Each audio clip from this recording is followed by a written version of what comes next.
Bonjour tout le monde, on est le 19 octobre quand on enregistre cette vidéo. C'est un peu le bordel politique dans le pays et on s'est dit que quelques coups de cœur de films politiques seraient le bienvenu. Je ne suis pas le Premier ministre et vous n'êtes pas le Président de la République. C'est Bullworth de Warren Beatty. Yo to you. Later. I was hoping for sooner. Beatty joue lui-même Jay Bullworth, un sénateur qui, en fait, il est vraiment au bout du rouleau. Il croit plus du tout en ce qu'il fait. Il embauche un tueur pour le tuer, pour que l'argent de son assurance vie aille à sa fille. Mais entre-temps, il change un peu d'avis, il essaie d'annuler le truc. Il n'y arrive pas, et vu qu'il pense qu'il va mourir, il se dit qu'il a plus rien à perdre, et il commence à être très honnête, que bien sûr tous ses collègues n'apprécient pas. Entre autres, il découvre un peu la communauté noire américaine et leurs problèmes, et du coup il se met à faire du rap.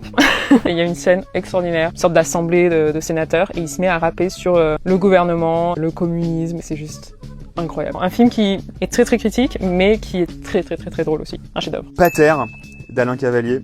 J'ai l'impression que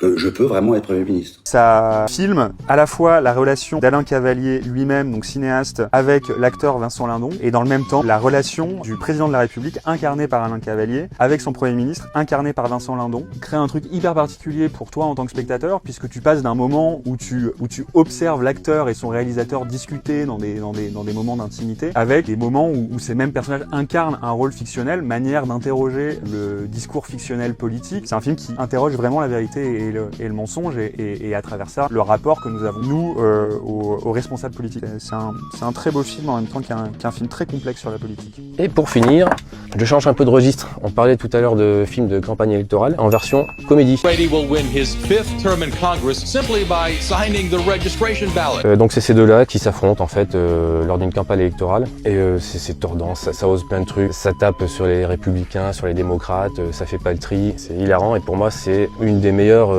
comédies politiques de ces dernières années. De toute façon avec ces deux-là en général, surtout Louis Ferrell, on est quand même assuré de se marier. Et c'est réalisé par qui d'ailleurs? C'est Jay Roche qui avait fait les Austin Powers et les Mon beau-père et moi, qui a pas toujours fait des bons trucs mais ça c'est excellent.